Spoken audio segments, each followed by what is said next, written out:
Hey guys, it's Segef with Frontline Tactic and some more Kenshi play, as well as talking to you about some of the updates that have recently happened this week, as well as picking up on some updates and some patch notes that happened about a week and a half ago that I kind of didn't get around to because I was busy. One, E3 came out and work and real life stuff. So this is kind of a catch-up video. So as the guys in the gang work in the background, I'll be going over some of the patch notes. But first off, before we can talk about what happened this week, let's talk about what happened previously. The previous update was 0.68.1. It was a minor update with mostly a bunch of bug fixes. There's a fix with the haul tab, haul job. If you shift click on a storage box, your character will automatically run around filling it with the output of the other buildings. I'm still having some troubles with that, which also goes in hand with the next patch note, which is AI should deal with automated machines better, as well as other inventory and hauling related problems. Splint kits, yes, able to make that now. I'm gonna put Dixie on that. All right. This has gotten better since last the Kenshi video that I did, but still presents some problems. You may have noticed I had to micromanage my characters even with their shift-clicked assigned tasks. Mines and ores now seem to transfer to boxes if they are close enough to work. Farms and crafting machines appear to still need some micromanagement. So like right here, so previously, like she has the inventory and this spot is open, and I have full water right here, but she won't go and grab it. Previous patches, before this experimental patch, actually 2 experimental patches ago, your characters, if you see I have this sign to hemp farm, because if I tell her to run away, she's going to run right back to, she's not right now. Oh, because she has no water. Now watch, as soon as I grab her some water, boop, she runs right to the task. Load her up on some water. Fill this up.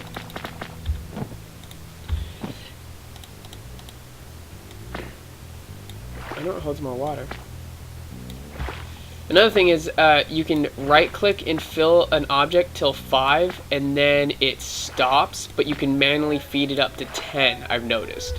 So there's still a little bit of task and UI and AI problems going on, but he's starting to fine-tune it, and that's what this experimental kind of tab is because if you unclick that tab, Kenshi works perfectly fine. But all the new stuff, as you add more and more stuff, it's going to possibly, I don't want to say break the game, but cause redundancies possibly and conflicts within the coding and the programming. That is kind of like what we're seeing right now.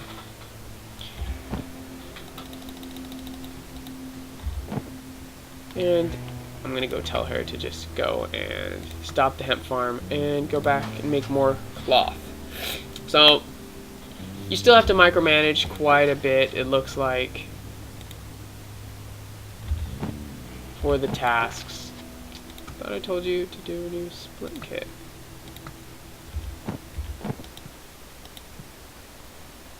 No room for that.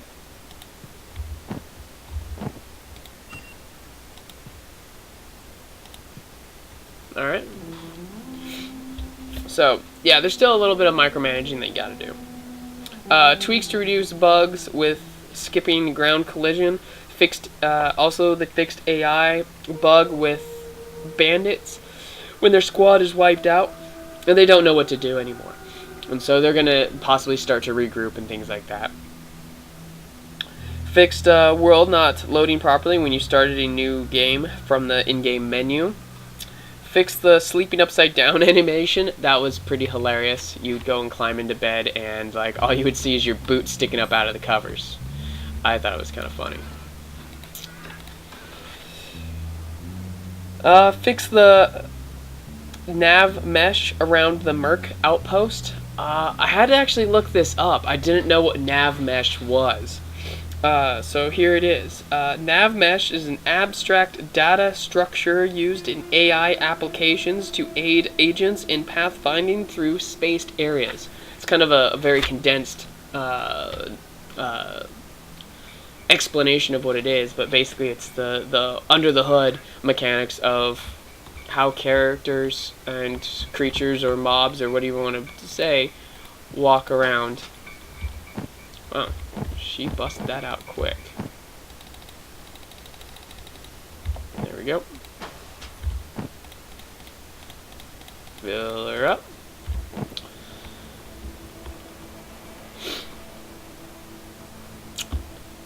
Alright.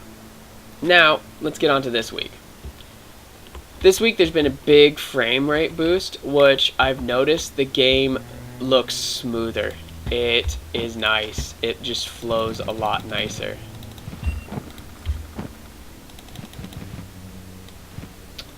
And then some of these new benches you have to hand feed.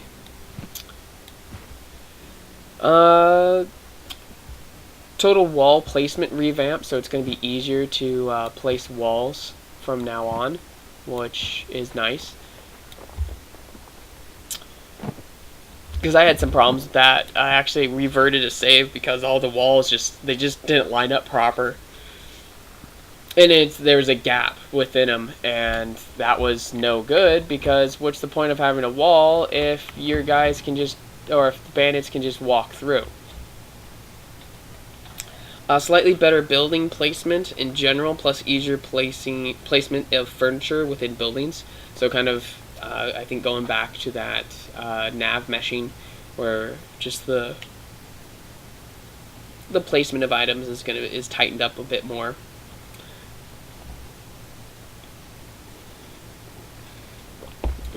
Lemonade. It's a nice hot day. Thought I'd treat myself some lemonade.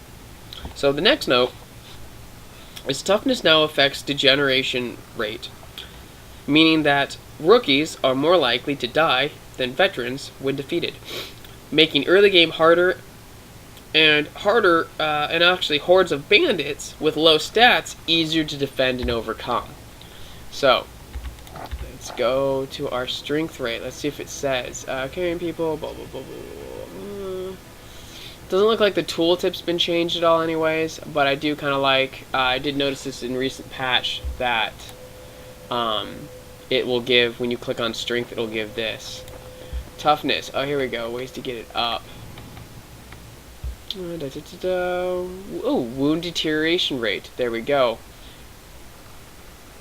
Let's see. His is 74. 95. Oh. Segef's toughness is a lot higher. Let's see. Hers is 99.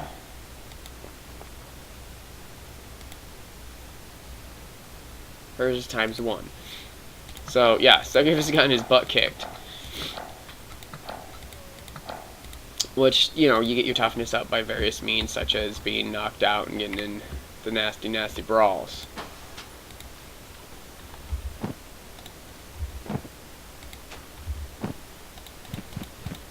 Drop those off. So previously, like, your character would just drop them off, but right now she's like just hanging on to them. She doesn't put them into the box that's right next to her, which it's kind of annoying. Oh. I'm gonna pause that. Just gonna have everyone.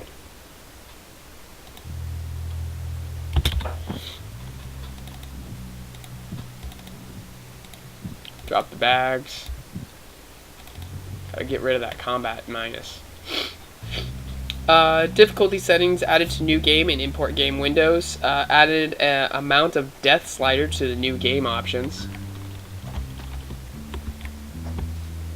This is for difficulty purposes. This slider is used to increase or decrease game difficulty by regulating the base blood loss and base wound degeneration.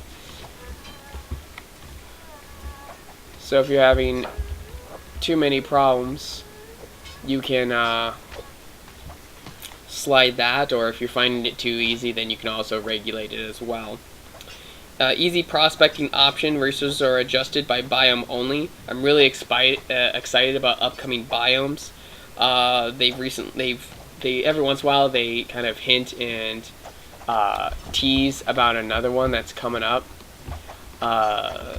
They've recently shown a volcanic desert with like tar pits. A savanna was the newest one that they showed out. Like I want to say Monday they showed that one. Monday or Tuesday they showed a picture of the savanna, as well as a swamp biome. Some subtle tweaks to the combat AI to help characters deal with being outnumbered. That's gonna help out a lot of people that like myself and MOK that like to run a small squad. That person just got wailed on. Bandits can now catch you if you are running away and can't run fast enough due to being injured or weight. Beforehand, you can kind of like skip past them, kind of a thing, where it was not that big of a deal. Well, you would just keep hobbling as long as you kept moving forward. It would you would move faster than they would be able to hit you.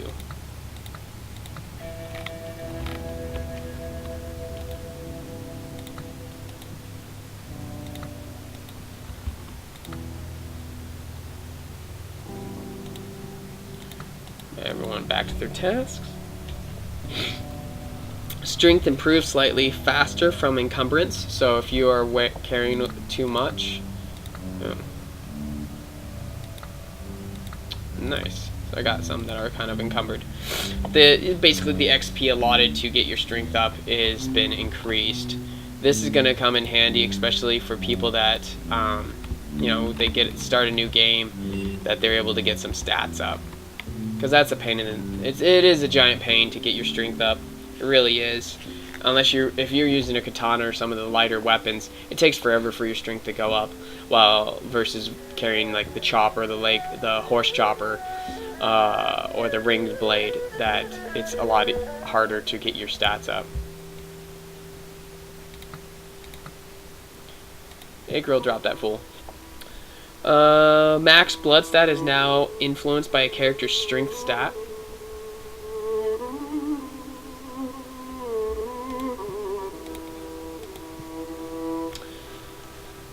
The weapon heavy club had its stats balanced. I can actually show you that.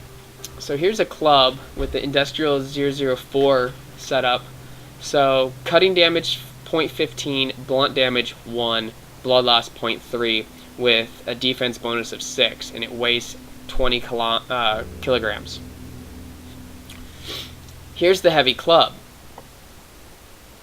Almost the exact same stats, even weight, but 2 defense. So now at this point, the club is actually better of a weapon than the heavy club. Because the heavy club used to be good because, I mean, you could just wail on people and it did more blunt damage. And, you know, it worked up your heavy weapon class. You know, your heavy weapon class stat.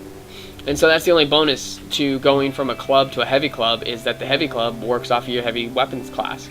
I think he nerfed the heavy club a little bit too much, and he needs to revisit it.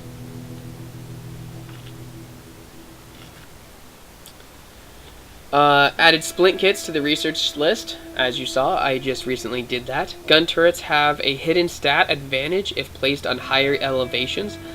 Basically, if you put them on larger walls, or if the wall is also on a hill or an incline, then that height advantage will basically act as a damage multiplier, which it does make sense. I mean, you know, height advantage. You can now upgrade or delete a whole chain of walls at once, and more sound effects additions from Cole Hicks. Cole Hicks is the current guy that's doing all the sound stuff. I don't know if you guys can hear it. Let me see.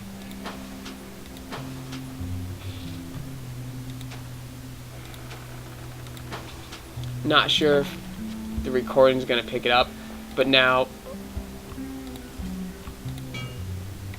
a lot of the workbenches and things like that have sound effects when you click on them, which is really cool. And then there's been a couple other bug fixes that just had to do with kind of characters being lost when beat up or deleted and turning invisible and things like that. And some more ragdoll effects that have been tweaked and fixed. But yeah, that's pretty much it. That's been what's going on. I've been steadily trying to get back into it, or being active in Kenshi with my builds. Sweet, got some leathers.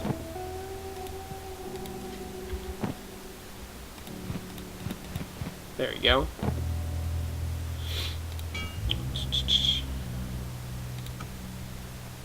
So let's see. Hey girl, let's have you build. Oh my gosh, we got so much more stuff now. Now we're gonna need a plate beating station.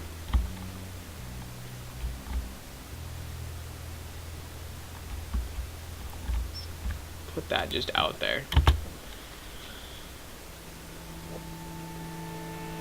As well as a heavy armor station.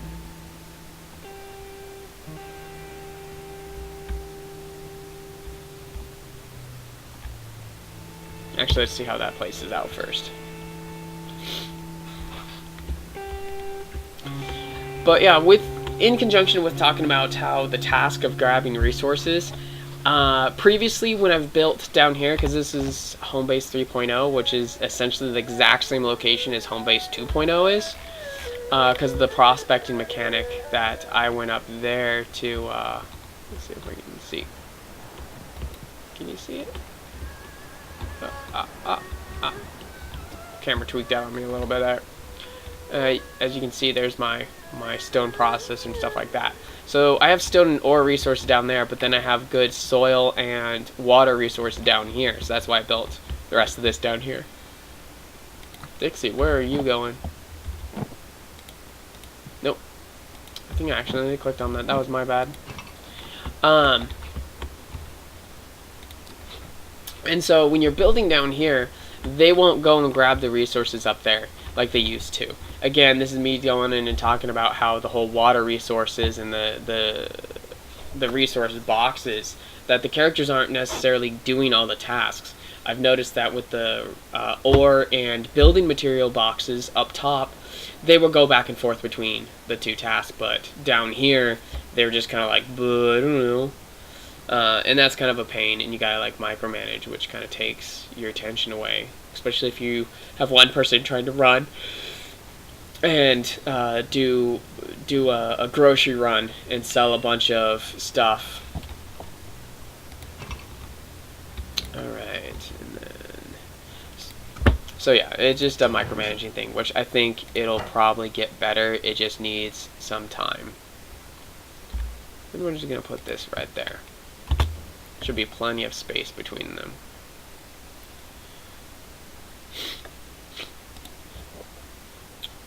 But yeah, that's pretty much it. Things that I'm still looking forward to is the creatures.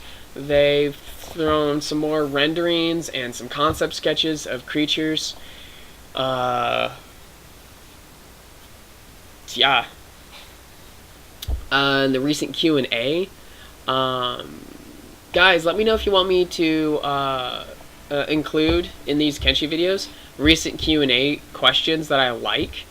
They've started doing that off of their Facebook account. That's the official Kenshi website, or Kenshi Facebook website. One of the questions that I liked was them asking about spears, spears, one-handed weapons, and shields. So you can get a character, so you can make a sword and board character.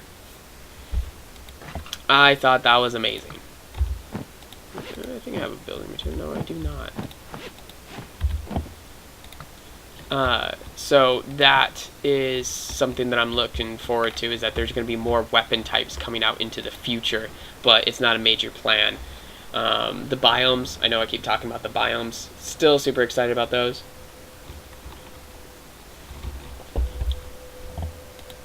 I think a lot of people are.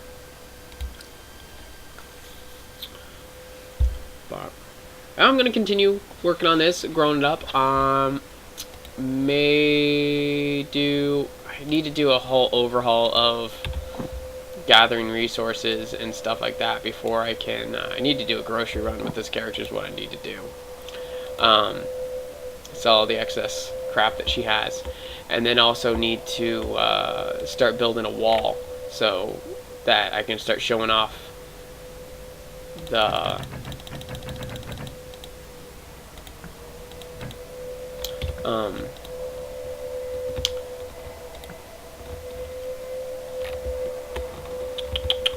just totally lost my train of thought. So I can start showing off my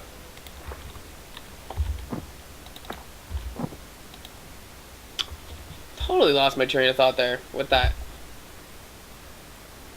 Oh, my plans for the walls. Yeah, I have a plan for the wall. I show off the training harpoons.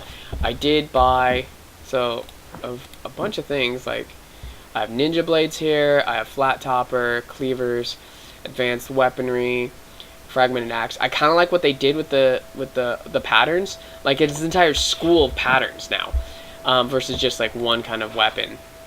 And it's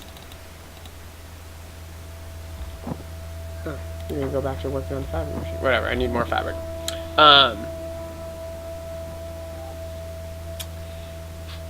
And so, like, right now, you initially only learn basically clubs. And so if you want to learn anything else, you literally have to go out and explore now. I do like that. I do like how he made the resources where you can do a bunch of this stuff on your own, but beforehand, like, you were completely independent. Like, how would you know how to build a sword if you've never, you know?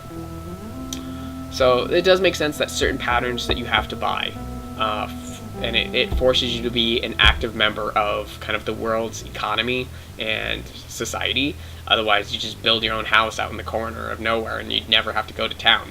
And I do like how some of the research, you do have to invest into it, so you do need to have some currency. And so, again, it forces you to interact within the world some more. Oh, I'm out of tech. Do weaponsmith 4. Defensive walls.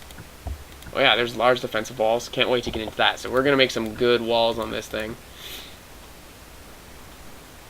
So, stone refinery, stone wells 3. There we go. And then we'll do level 4. So that means we should be able to do large house and saloon. Nice. I wish it would told you the square footage. That would be nice.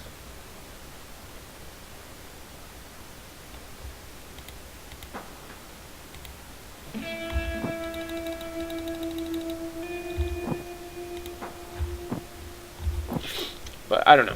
Just little things like that that would be kind of interesting to find out about.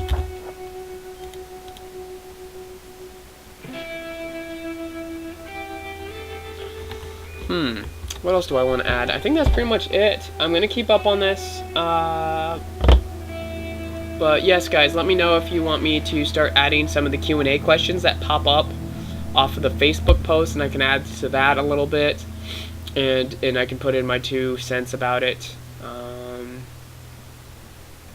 But yes, thanks for listening. Thanks for watching. Go give the experimental updates a try. They are fun, a little challenging, like I said, with the whole, you know, micromanaging of things again. But hey, that's the progression of the game, and that's what makes this game so. This makes playing a game like this so rewarding, is that you get to see it grow, basically before your eyes. And I hope you guys enjoy something like that. Alright, well, this is going to be me signing off. Remember, watch out for those bandits. Stay safe on the front line. Bye.